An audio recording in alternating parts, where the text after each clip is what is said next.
Kingdom Come, Deliverance 2 provides an immersive and entertaining journey into the times of knights and territorial strife, showcasing a conglomerate of in-depth systems, enthralling storyline, and an expansive world. The plot was top-notch, really opened my eyes to this era and all the intricacies and subject matter of it. The script was sublime, detailed, and fit with the times. Every line felt like it belonged in the world. It was in-depth and informational. Really felt like a full and complete journey into the many travels and happenings, an all-encompassing tale.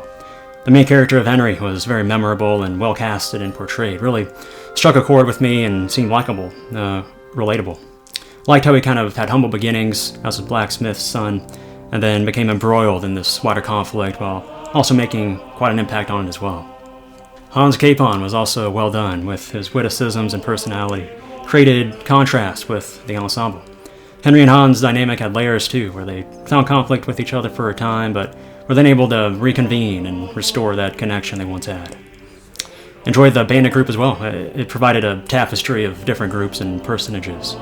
The whole cast was varied, and each provided a unique role for the story, expanded it. The scenes were practically like a movie most of the time, with its shots and angles, the dialogue, the tension, the direction. I look forward to when I would cut to a scene. Everything seemed well thought out, from the character connections and background to the political tensions to the plot lines themselves. It was complex, and I wondered quite a few times about the intricacies of what was occurring or being spoken about. But in a way, this made the world seem more alive and immersive, movie-like. Enjoyed the build-up to some of the main characters, like the Kings, for example. Made their entrances even more impactful and significant. Some of the scenes that really stood out to me was the rallying call, a particular death scene, the showdown with the general, and also scenes where they would just be riding through the countryside, whether it be Henry and Hans or with their allies. Some of the themes I noticed was family, parental bonds, vengeance, camaraderie, honor, and territorial and faction dispute and conflict. The gameplay was unique and stood out from other games. It took some time to get used to, but was eventually grasped for the most part. Definitely added to the immersion. Some additions for sure was welcome and made it more accessible, like having or being provided with his own sleeping quarters here and there. And also the soup bowls. Definitely appreciated the soup bowls. It was like the game could be played with varying levels of difficulty depending on how the player wanted to play it. For example, the player could hunt for food too if they so desired, but it wasn't completely necessary. The combat was unique and had complexity to it, but there are also mechanics to it that made it accessible and enjoyable, like a game within a game. It was also like I could feel the impact of the blows or the scrape of a glancing deflect. It felt satisfying.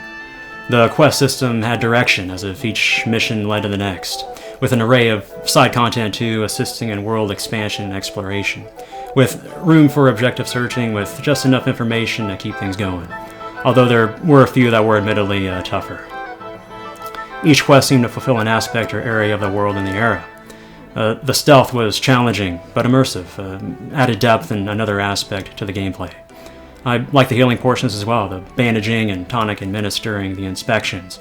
Really picked up on quite a few things that would go into this kind of endeavor. The ranged weapons definitely captured the feel of heft and the rigorous process of loading it, firing it, handling it. The graphics were well done, smooth and modern. It was vibrant with high fidelity, especially with the outdoor sceneries like the open fields and pastures of the forests. The people were done well too, with their expressions, mannerisms, and movements. It especially stood out to me when I would be in a duel or combat and would see the other opposer in front of me with his stance and facial expressions, his movements. The abodes were also designed well, with a multitude of rooms and the inns and homes to the furnishings and layouts of the castles. The world was complete and expansive, really captured the feel and atmosphere of this era and time period, from the vast grasslands to the quaint towns and homesteads to the city of Gutenberg, the castles and the battles as well. There was a time I had briefly thought that I had already gathered an idea of what this world was or going to be, and then all of a sudden the entire city of Gutenberg came into view. This does look to greatly coincide with events in history as well. It looks like it took place in 15th century medieval Europe, around year 1403, in the Kingdom of Bohemia, also known as the Czech Kingdom, predecessor state to the modern Czech Republic. There was King Wenceslas of Luxembourg, or in history, Wenceslas IV, King of Bohemia. Then there's the invading King Sigismund of Luxembourg, King of Hungary and Croatia. It can show the complexity and factors that go into these kinds of situations and its effect on the world. Really enjoy the inclusion of the dice game. Sometimes it feels nice to just have a seat and enjoy an activity like this, especially after traveling around the lands for a while or fervently going through quests. It was a nice blend of accessibility, but also with strategy as well. The travel system was interesting too, with the travel time and events that would happen along the way. At first I thought it would wane on me, but I began to appreciate it. Kind of felt like a D&D with the way it was portrayed. Kind of gathered additional knowledge and tidbits about the equipment and similar items too as I played through it. For example, I didn't even know about certain raiments like the gambesons or how certain equipments had to be worn over others. At times it would harken me back to titles such as Elder Scrolls. The first person definitely aided in the immersion factor. The music was just excellent. It really brought out the scenes, made them cinematic, like I was watching a film. Some got me energized, really invoking the feelings of triumph, glory, victory, stalwartness. Others were heartwarming and sincere. Really fantastic soundtrack all the way around, and the scenes that go along with it. I enjoyed the blacksmithing and sharpening as well, especially once the mechanics of it were gathered. For example, heating it up in the furnace, hammering it throughout as it maintained its warmth, making sure it stayed even. Really brought out the world, imparted some understanding of the processes, and was just a fine time for taking on it, an alteration from the other tasks and missions. It can also be intriguing to explore other time periods and eras, really getting a sense of what happened or occurred in these times, the locales, the people, the tensions. This avenue and others really excel at being able to portray and provide this experience.